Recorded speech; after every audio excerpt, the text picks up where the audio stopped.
Olá, pessoas queridas, esse é o nosso canal TV Criatividade Quântica e eu sou o Dr. Milton Moura, cardiologista, ativista quântico, estudioso da física quântica e também da neurociência.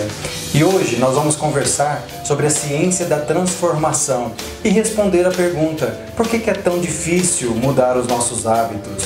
E será que um pensamento positivo pode ajudar nesse processo de mudança de hábito? Sejam bem-vindos ao nosso episódio de hoje. No episódio passado, nós conversamos sobre a formação dos nossos hábitos. Nós vimos a importância da relação entre aquilo que a gente pensa e aquilo que a gente sente, formando um ciclo entre o pensar e o sentir. Nós temos um cérebro preparado para esta mudança, tanto para a formação como para a mudança de um hábito. Nós temos praticamente 3 cérebros em um único cérebro, que nos permite pensar, fazer e ser. A partir do funcionamento desses 3 cérebros como uma unidade, é que nós formamos o nosso hábito. E é do conhecimento deste processo que nos permite mudar os nossos hábitos. Nós temos então um cérebro que nos faz pensar. Nós temos cerca de 60.000 a 70.000 pensamentos no único dia. E nós temos o nosso sentimento. Como é que se relaciona pensamento com sentimento? O nosso cérebro é um gravador do nosso meio ambiente. Ele nos coloca em contato com tudo que está no nosso ambiente. O ambiente estimula a uma modificação no nosso neocórtex, fazendo com que nós produzamos uma química específica deste pensamento. Essa química vai produzir uma informação, e esta informação vai chegar aos nossos centros límbicos, que é a estrutura cerebral responsável pela coordenação dos nossos sentimentos. Nesse momento, nós estamos produzindo neuropeptídeos. Neuropeptídeos são substâncias químicas também, como a serotonina, a dopamina. E essas substâncias vão estimular centros hormonais específicos, que são os nossos hormônios que serão produzidos.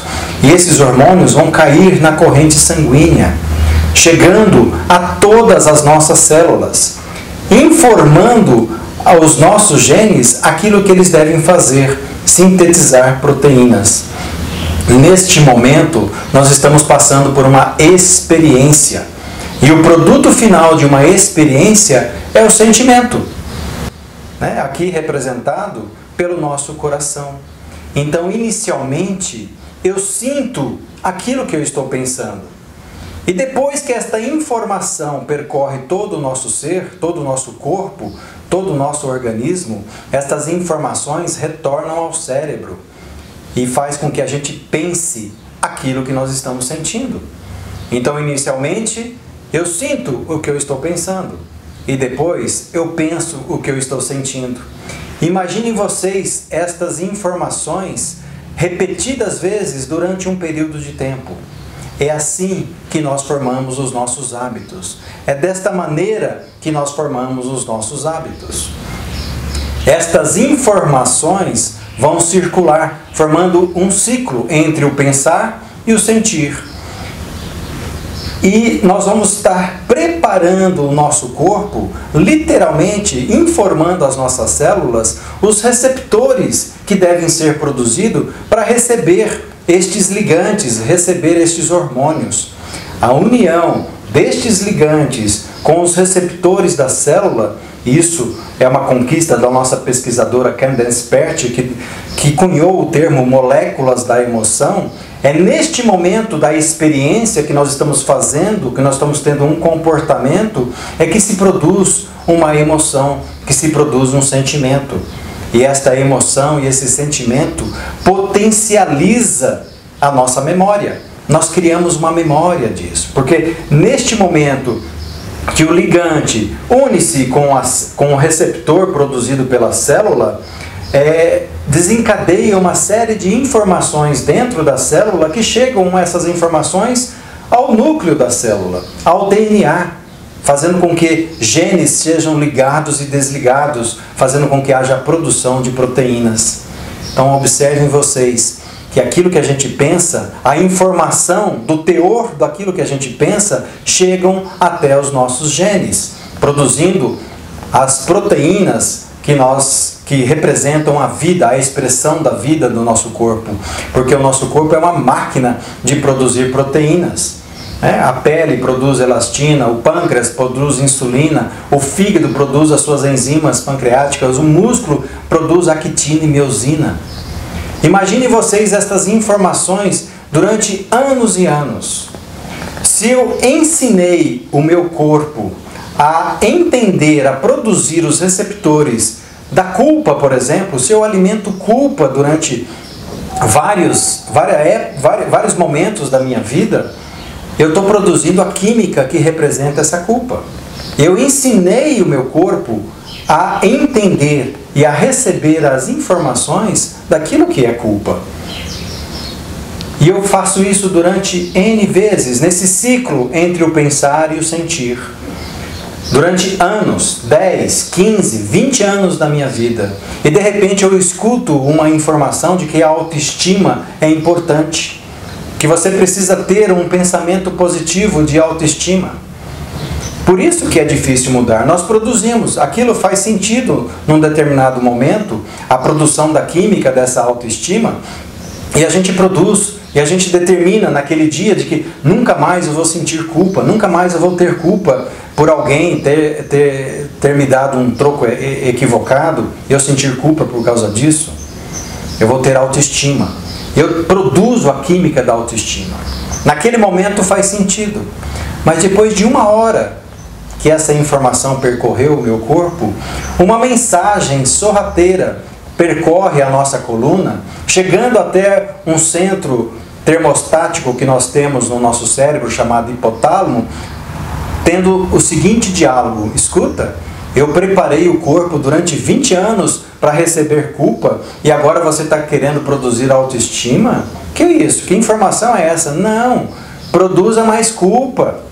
E fica um blá blá blá interno na nossa mente, falando, não, deixa isso para depois, isso não é legal, você se sente desconfortável. E a tendência é você voltar a ser aquilo que você era.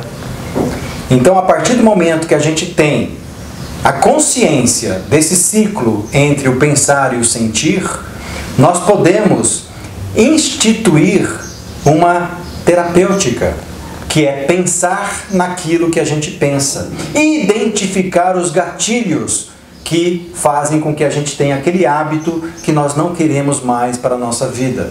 Isso faz a mudança. Isso proporciona uma real mudança em nosso comportamento. Porque nós temos a tendência de ter sempre os mesmos pensamentos. Se eu tenho sempre os mesmos pensamentos, eu vou ter sempre as mesmas escolhas. Se eu tenho sempre as mesmas escolhas, eu vou ter sempre as mesmas ações, os mesmos comportamentos.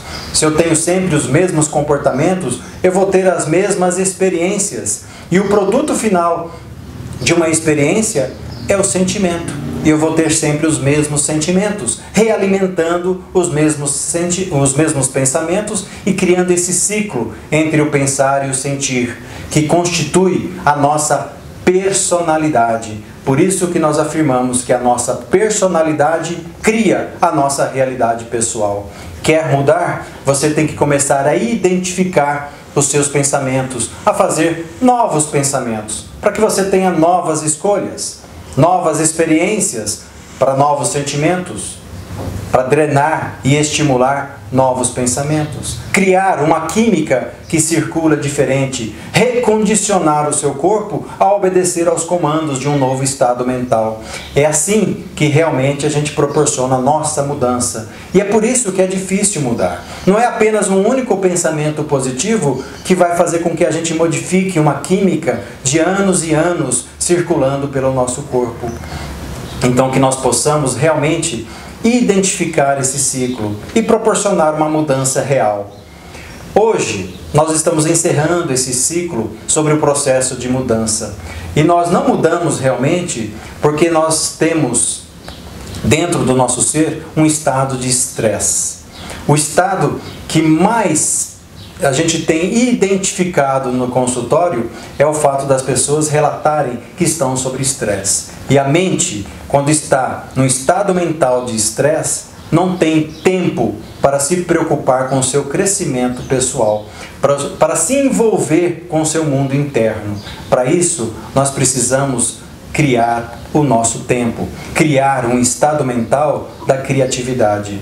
E é isso que nós vamos conversar no próximo episódio, sobre o estresse e como que isso repercute dentro do nosso corpo. Eu espero que vocês tenham gostado do episódio de hoje e fiquem sempre conectados. E se vocês gostaram do vídeo, do episódio, curtam, compartilhem, comentem, se inscrevam no canal e mais, sigam-me nas redes sociais. Um abraço no coração de todos vocês e até o próximo episódio.